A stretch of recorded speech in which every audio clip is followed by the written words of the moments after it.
Carta de ensino número 14, de Dave Robertson. Mude as circunstâncias através da confissão da palavra. Antes de ouvir este extraordinário ensino, eu sei que você ama a Deus e pode nos ajudar a divulgar a sua palavra. Por isso eu peço que pense em algumas pessoas e compartilhe com ela este ensino. Fazendo isso, você será recompensado por fazer parte da comissão de divulgar as boas novas. E pode ser que quem vai receber esteja precisando de uma palavra de esperança.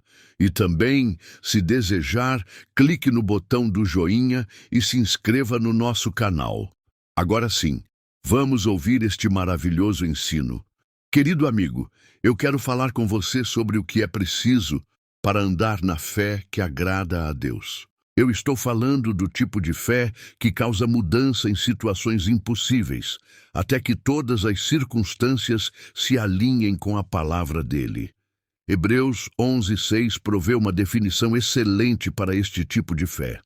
De fato, sem fé é impossível agradar a Deus, porquanto é necessário que aquele que se aproxima de Deus creia que ele existe e que se torna galardoador dos que o buscam. Vemos nesta escritura que para ter o tipo de fé que agrada a Deus, precisamos ir a Ele com duas qualificações. Número 1, devemos crer que Ele existe. E 2, devemos crer que Ele é um galardoador dos que entregam seu tempo para buscá-lo diligentemente. Estas duas qualificações também revelam os dois níveis básicos da fé. A menos que você tenha fé que declara que Deus existe, você não pode sequer se aproximar dele com fé, por isso é impossível agradá-lo. Aquelas palavras, ele existe ou ele é, são similares à maneira que Deus se referiu a si próprio no deserto quando estava falando com Moisés. Êxodos 3, 13 e 14. Moisés perguntou, que diria eu, quem me mandou a Faraó? Deus respondeu, diga-lhe que quem lhe enviou foi o Eu Sou. Este é um dos nomes que descreve a essência de Deus. Quando ele respondeu a Moisés, Eu Sou, ele estava dizendo, eu sou a soma total de toda a existência, passado, presente e futuro.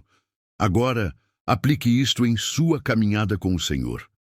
Quando você vai a Deus no presente, você precisa crer que Ele estará lá no exato momento que você foi a Ele. Em outras palavras, você deve ir a Deus crendo que Ele é tudo o que Ele disse que Ele é como seu Deus e Pai. De outro modo, você não tem fé que agrada a Ele. Esta é uma verdade posicionada, derivada da soberania de Deus. O que eu quero dizer com verdade posicionada? Uma importantíssima verdade posicionada diz que quando Jesus passou pela cruz, ele estabeleceu uma lei divina em operação que proclama que ele proveu a salvação para todos os homens, mulheres e crianças. Quando qualquer pessoa preenche as qualificações, a lei divina entra em ação e ela ou ele irá nascer de novo. Esta é uma verdade soberana e posicionada, uma lei universal que é inevitável, como a lei da gravidade. Enquanto a nossa aliança com Deus permanecer e as pessoas precisarem nascer de novo, nenhum homem, mulher ou criança deixará de nascer de novo se apresentar diante de Deus, crendo em seu coração que ele ressuscitou Jesus dos mortos. Romanos 10, 9, 10. Pela lei natural da gravidade, quando você joga uma pedra para fora de um prédio, ela vai cair com uma certa velocidade. Você pode usar cálculos de matemática para descobrir exatamente o que aquela pedra vai ocasionar. Do mesmo modo, você pode saber que as leis soberanas de Deus vão operar de acordo com o seu plano original. E por você ir a Ele, crendo que estas verdades posicionadas são exatamente o que Ele diz que elas são, você pode saber que sua fé agrada a Ele. A cura divina é uma outra verdade posicionada, estabelecida pela soberania de Deus. Muitas pessoas não querem crer que Jesus proveu para elas cura, como proveu a salvação. Aliás, elas buscam uma razão para justificar suas doenças. Infelizmente, o diabo tem sido bem-sucedido com seus enganos junto ao corpo de Cristo, fazendo-o crer que Deus tem suas razões para permitir que os cristãos sejam doentes. Por exemplo, muitos creem que Deus segura a cura deles só porque foram predestinados a morrer com certa doença. Ou talvez Deus tenha algo valioso para ensinar-lhes, pois Ele sabe que não há outro jeito de aprenderem. Então o diabo vem com doutrinas impressionantes para nos colocar fora da verdade posicionada de Deus, que a cura divina já foi suprida por Jesus Cristo. Se o inimigo fosse bem-sucedido em suas estratégias, se tornaria impossível agradarmos a Deus nesta área, porque assim nos aproximaríamos dele sem crer que ele é quem diz que é para nós. Nossa cura, como também nosso Salvador. Mas de uma coisa você pode ter certeza, meu amigo. Jesus proveu a cura para você plenamente. Há 2000 anos, ele carregou suas enfermidades e levou suas dores. Em sua soberania, Jesus fez disponível a cura pela lei divina para todo homem, mulher e criança que cresce. Em outras palavras, Deus não está sentado no trono, selecionando aqueles que serão curados e os que não serão. A verdade posicionada que ele estabeleceu é totalmente soberana. Agora é meramente uma questão de alcançar a promessa pela fé. Como uma pessoa faz isso? Simplesmente quando determina em seu próprio coração que Deus é quem ele diz que é. Este é o primeiro nível de fé.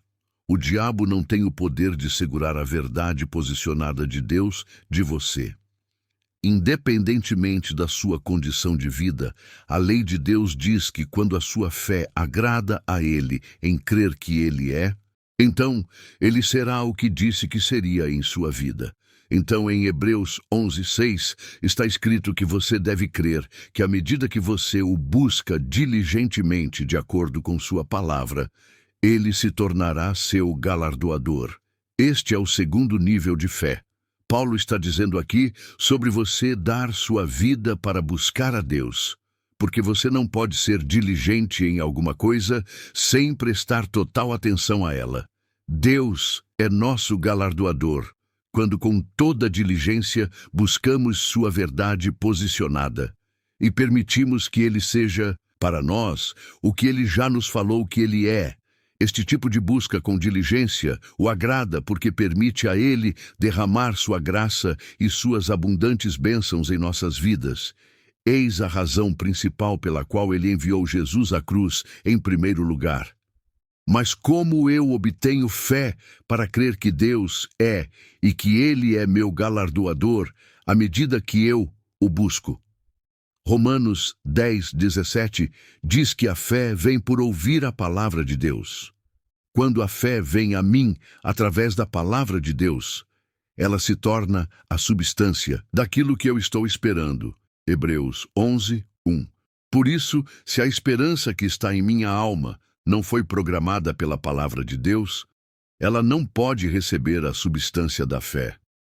Infelizmente, nossa esperança também frequentemente não está programada pela palavra. Em vez disto, ela é destruída pelo mundo, pela religiosidade ou pelos bons conselhos dos amigos ou médicos que tentam nos consolar. Por exemplo, suponha que um médico simplesmente tenha me dito que eu tinha um câncer e restavam-me apenas 6 meses de vida. A esperança em minha alma de ser curado daquele câncer em fase terminal deve ser construída pela palavra que declara que Jesus levou minhas enfermidades e carregou minhas dores. De outro modo, a fé não pode pôr substância em minha esperança, pois a fé vem apenas de um jeito, por ouvir o que a palavra tem para me dizer sobre o meu problema. Parágrafo acrescentado para quem está com este problema.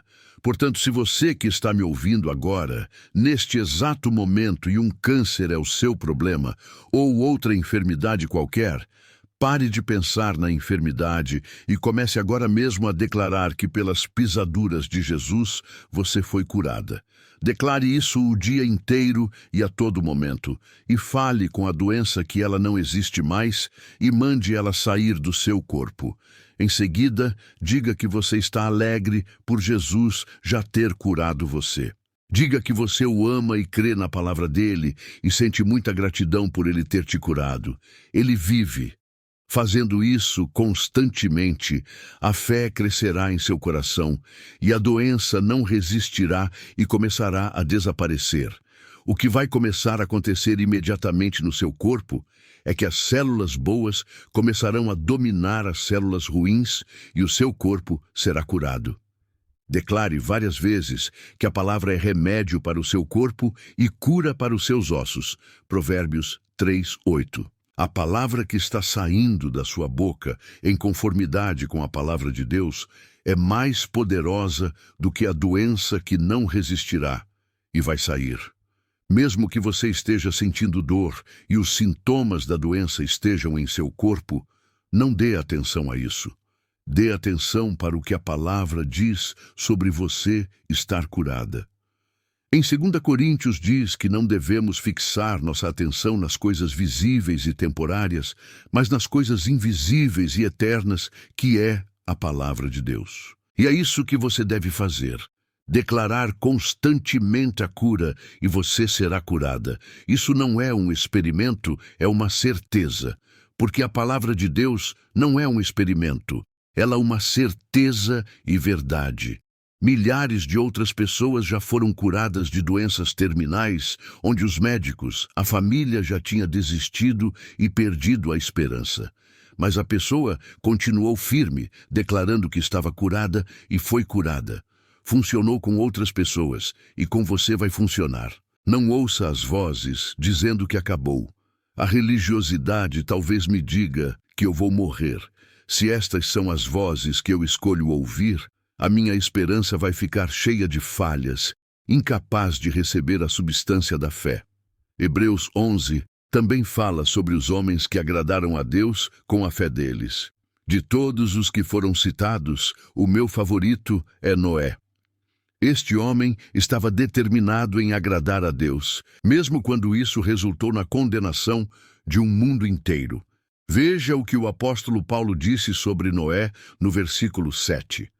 Pela fé, Noé, divinamente instruído acerca de acontecimentos que ainda não se viam e sendo temente a Deus, aparelhou uma arca para a salvação de sua casa, pela qual condenou o mundo e se tornou herdeiro da justiça que vem da fé. Sendo movido pelo temor a Deus, fazendo o que ele não podia ver, Noé condenou o mundo e se tornou um herdeiro da justificação pela fé. Como as outras pessoas de Deus listadas em Hebreus 11, Noé mudou seu mundo por ter aceitado pela fé o que Deus lhe disse. Antes de ir adiante, quero voltar um pouco para Hebreus 11:3. Por muito tempo, havia alguma coisa neste versículo que me confundia quando estava estudando este capítulo sobre estes homens poderosos de Deus que o agradaram pela fé. Está escrito: pela fé, entendemos que foi o universo formado pela palavra de Deus, de maneira que o visível veio a existir das coisas que não aparecem. Eu me lembro de como nós, ministros da fé, entramos em cena e esticamos este versículo até que pudéssemos provar uma verdade, nossa necessidade de encher nossa boca com confissões de fé. É assim que muito de nós traduzimos o versículo 3. Deus, na eternidade, encheu suas palavras com fé. Então ele disse: mundo, exista. E de repente, as palavras dele, as quais eram verdadeiramente cheias de fé, foram adiante pelo universo afora e criaram as galáxias, estrelas e os planetas. Deus descreveu tudo com suas palavras, cheias de fé, vindo tudo à existência. Por muito tempo eu pensei: eu acho que entendo este versículo. Ele diz que pela fé nós podemos saber que o universo foi formado pela palavra de Deus. Mas este versículo não parece se ajustar ao contexto do resto do capítulo. Então, mais tarde, eu entendi. Eu disse, espere um pouco, será que eu sei do que eu estou falando? Eu não estava lá com Deus na eternidade quando Ele criou o universo. Sendo que eu não estava lá, eu tenho que entender este versículo pela fé. Finalmente eu entendi. O que foi que Paulo disse sobre Noé? Noé se moveu em temor no que ele ainda não podia ver. E fazendo isso, ele condenou o mundo todo e se tornou um dos primeiros herdeiros da justificação pela fé. Noé mudou seu mundo todo por sua fé. Então, na verdade, Paulo estava dizendo no versículo 3, nós entendemos que estes homens de Deus que o agradaram transformaram seu universo pela fé. Esta palavra universo se refere a muitas gerações pelas quais estes homens de Deus andaram e transformaram pela fé, porque eles vieram diante de Deus crendo que Ele é. Às vezes um homem pode até mesmo mudar uma nação toda porque foi movido por alguém que ele não podia ver. É isto o que Paulo estava falando no versículo 3. Agora, Paulo está falando com você. Nesta exortação, ele não está apenas falando sobre os santos do Antigo Testamento, ele está trazendo isto para o tempo presente, falando sobre a sua herança como um filho ou filha sob a nova aliança. A essência do que Paulo está dizendo é: se você quiser agradar a Deus como estes homens, quando eles mudaram suas gerações, você deve crer que Ele é. Ele é tudo o que ele disse que era para Moisés quando disse, eu sou. Ele é eu sou para você hoje, assim como ele foi eu sou para Moisés. Então, se você for agradar a Deus, você deve crer que Ele é e que Ele é o galardoador daqueles que o buscam diligentemente. Você tem o potencial de mudar as suas circunstâncias naturais, porque as coisas que aparecem no âmbito natural que não são eternas, elas são apenas temporárias e sujeitas a mudanças. Deus está lhe dizendo, aquele que vem a mim e crê que eu sou, tem a habilidade para trazer a mudança necessária, pois o que é temporário deve dar lugar ao que é eterno. Você pode dizer, mas eu tenho uma dívida que não consigo pagar. Eu estou à beira da falência. Ou você pode dizer, meu corpo declarou guerra contra mim. Seja bem-vindo ao clube. Veja, homens ou mulheres que servem a Deus não estão isentos destes tipos de problemas. Eles apenas escolheram se levantar acima daquela confusão. Eles não ficam sentados o resto de suas vidas se lamentando. Em vez disto, eles põem fora estas coisas de criança e vão para a maturidade espiritual. Então, vamos explorar mais adiante estes dois tipos de fé achados em Hebreus 11:3. Eu quero lhe mostrar como buscar a Deus diligentemente até que Ele seja capaz de liberar para você o tipo de fé que o agrada. O tipo de fé que faz com que o seu corpo se alinhe com a palavra e mude as circunstâncias temporárias, enquanto você trabalha uma mudança eterna em seu caráter. A resposta pode ser achada em Efésios 5. Nós vimos que, primeiro, você deve estabelecer em seu coração que Deus é o grande Eu Sou. Você deve crer que Ele é o que disse que é. E se você não crer, você deve ter, pelo menos, respeito à palavra de Deus para diligentemente buscá-lo até que você creia, independentemente do quanto isto custe a você. Então, vamos voltar para a minha hipotética ilustração. Suponha que o médico tenha me dado péssimas notícias. Este câncer vai acabar comigo em 6 meses. Se eu for diante de Deus com este problema, em primeiro lugar, devo crer que Ele é o que disse que é em sua palavra. Por esse motivo, a primeira coisa que eu devo fazer é procurar com diligência conhecer a vontade dEle, de acordo com Efésios 5:17. Por esta razão, não vos torneis insensatos, mas procurai compreender qual a vontade do Senhor. Eu tenho que descobrir o que Deus disse sobre a cura, se é ou não parte da minha herança como filho de Deus. Por eu buscar diligentemente a vontade de Deus, eu descobri que Jesus já levou as minhas enfermidades e carregou as minhas dores, morrendo em meu lugar sob a pena de morte para minha doença. Eu também descobri que eu fui crucificado com ele. Isto significa que quando Jesus morreu, sob a penalidade das minhas enfermidades e doenças, eu morri com aquelas doenças com ele. De fato, toda doença se despojou de seu poder de me matar, porque Jesus se tornou meu substituto. Jesus foi o único Redentor qualificado em todo o universo para carregar a penalidade de meus pecados, porque ele está livre do pecado. Mas ele não apenas carregou a penalidade do meu pecado, ele também carregou a penalidade de toda doença conhecida pela humanidade, para que eu pudesse ficar livre de doenças nesta terra, porque Jesus foi o meu substituto aos olhos de Deus. É como se eu tivesse morrido na cruz quando Jesus morreu. Eu também morri para cada doença conhecida pela humanidade quando morri com ele. Por isso, eu posso, com toda certeza, saber que nenhuma doença do planeta Terra tem a autoridade de vir para minha casa e me matar, porque eu já morri para aquela doença quando morri com Jesus. Isto é o que eu entendi a respeito da vontade de Deus para a minha cura. Não sendo insensato, eu me estabeleci na sabedoria de que Jesus levou minhas doenças e carregou minhas dores. Então, eu me aproximo dele com a fé que o agrada, sabendo que ele é o que disse que é. Por eu buscar continuamente Deus com diligência, eu descobri em Efésios 5:18 o próximo passo que devo dar. E não vos embriagueis com vinho, no qual há dissolução, mas enchei-vos do Espírito. Mas como eu fico cheio do Espírito?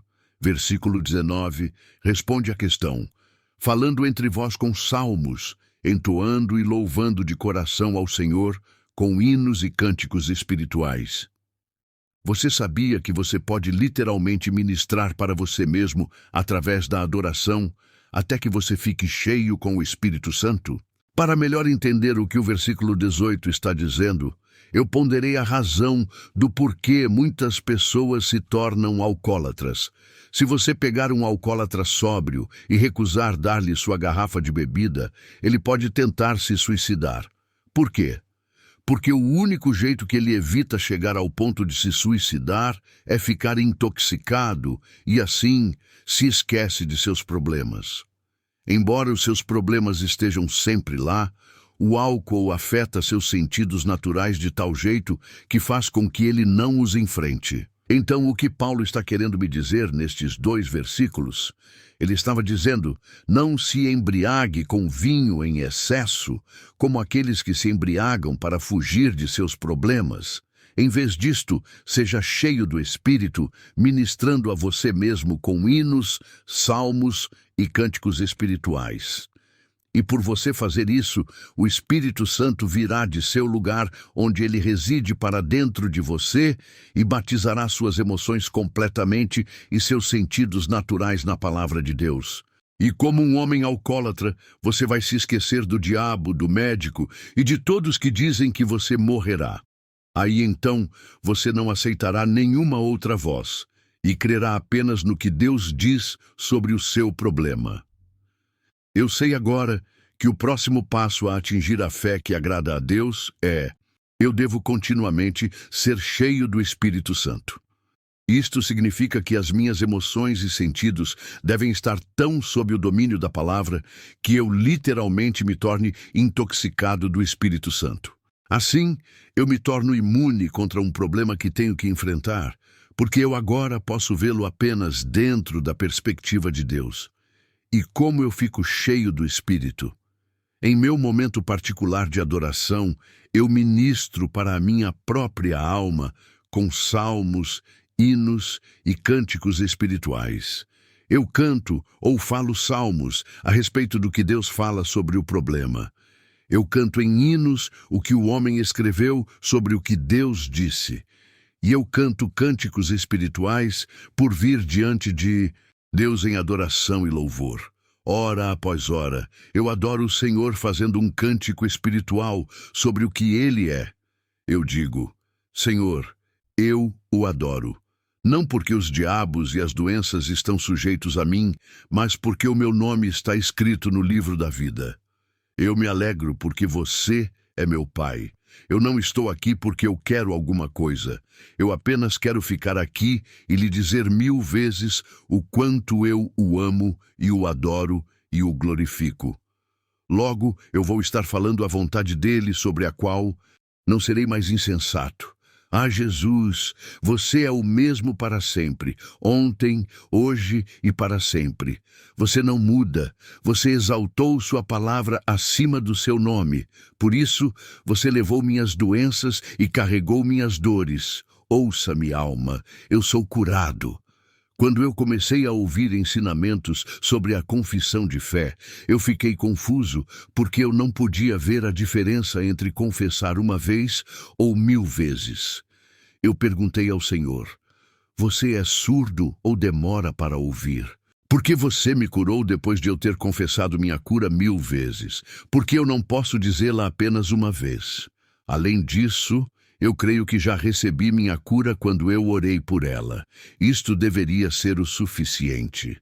Mas isto não era o suficiente. Por quê? Porque a sua esperança está sempre muito danificada pelas vozes negativas do mundo, pelo diabo, religiosidade ou pela boa vontade das pessoas. Por isso, não é a Deus que você está tentando mover, é você. Você está ministrando para você mesmo com salmos, hinos e cânticos espirituais, porque você danificou a esperança que não pode crer que Deus é tudo o que Ele disse que é em sua palavra. Assim, minha confissão de 1000 vezes não é como a confissão do gentio que acredita que irá ser ouvido pelo seu muito falar. Eu sei que Deus está esperando muito para pôr suas mãos em meu problema e se mover em meu lugar. Como em Romanos 8:32. Aquele que não poupou o seu próprio filho, antes por todos nós o entregou, porventura não nos dará graciosamente com ele todas as coisas? Não. Eu não estou tentando mover Deus com minhas confissões de fé em salmos, hinos e cânticos espirituais. É apenas a minha própria alma a quem eu estou ministrando. Veja, nossa alma irá por fim nos transformar naquilo a que a sujeitarmos. Isto explica o porquê, na minha hipotética situação, que tenho apenas 6 meses de vida, não é apenas suficiente ouvir o meu pastor ensinando a palavra por 2 horas por semana. Mais do que provável, minha esperança está muito danificada para se levantar bem-sucedida contra os bombardeios negativos que recebo 24 horas por dia dos médicos e o grande número dos parentes que vêm para me ver pela última vez. Eu devo ir diante de Deus em adoração 50.000 vezes e ministrar diligentemente a minha própria alma até que a minha esperança seja restaurada. Até que eu cruze a linha da esperança que não pode receber a substância da fé, para uma fé que pode mudar completamente meu mundo de acordo com a palavra de Deus. Aquele tipo de fé que abrange ambos os níveis 1, crer que Deus é, e nível 2, que Ele é galardoador dos que o buscam, e por isso é o tipo de fé que agrada a Deus. É muito triste, pois muitos de nós, pessoas de fé, nunca vamos além do nível 1 de fé. Sim, nós admiramos a palavra. Nós até aderimos a ela como verdade absoluta e palavra final. Se você nos perguntar, vocês são filhos e filhas de Deus? Nós entusiasticamente diríamos, sim. Ainda que muitos de nós não nos importemos muito com nosso relacionamento com nosso Pai Celestial para buscá-lo diligentemente e cumprir com nossas responsabilidades, andando na totalidade de seus benefícios. Por isso, muitos de nós permanecemos apenas no nível 1 em nosso caminhar de fé. Admiramos a palavra como verdade, mas não a respeitamos o suficiente para ministrar diligentemente a nós mesmos com salmos, hinos e cânticos espirituais até que nossas almas se alinhem com ela. Em outras palavras, nós não damos os passos necessários para sujeitar nossos sentidos e emoções à palavra, até que não precisemos de outra confirmação, mas somente da palavra para crermos que nossos corpos estão curados. Mesmo que os sintomas da doença ainda não tenham deixado nossos corpos. Deixe-me acentuar a importância desse assunto mais uma vez. Devemos ir a Deus, crendo que Ele é a nossa resposta. Se nós não acreditarmos nisto, nunca alcançaremos o segundo nível de fé, onde começamos a buscá-lo diligentemente até recebermos o que Sua palavra diz. Admirar a palavra não é o suficiente. Nós temos que respeitá-la para sujeitar nossos sentidos e emoções à sua autoridade, até que nossa alma seja treinada para receber e crer no que Deus disse sobre nossos problemas. E nós devemos querer continuar a fazer isto até recebermos nossa resposta, sem se importar quanto tempo vai demorar. É isto que Deus quer dizer por buscá-lo diligentemente. Eu estou lhe dizendo que se você quiser ter o tipo de fé que agrada a Deus e traz resultados, você deve tomar a decisão de superar o nível 1. Não admire a palavra simplesmente como uma verdade. Respeite-a o suficiente para fazer o que é necessário para diligentemente buscar a Deus. E por fazer isso, Ele irá recompensá-lo. Os benefícios de se tornar seu filho sob a nova aliança se tornarão vivos em você, como a palavra de Deus fez em Moisés, quando ele esteve diante do Mar Vermelho e parecia não haver nenhuma saída. Você não deve fugir dos seus problemas. Somente faça o que é necessário para ser cheio do Espírito Santo, e Ele irá fazer você olhar para os problemas do mesmo jeito que um bêbado faz. Mas haverá uma enorme diferença entre você e o bêbado. Diferente dele, você estará fazendo o que é necessário para mudar o seu universo, eliminando seus problemas pela poderosa palavra de Deus. Seu amigo e colaborador, Dave Robertson. Seu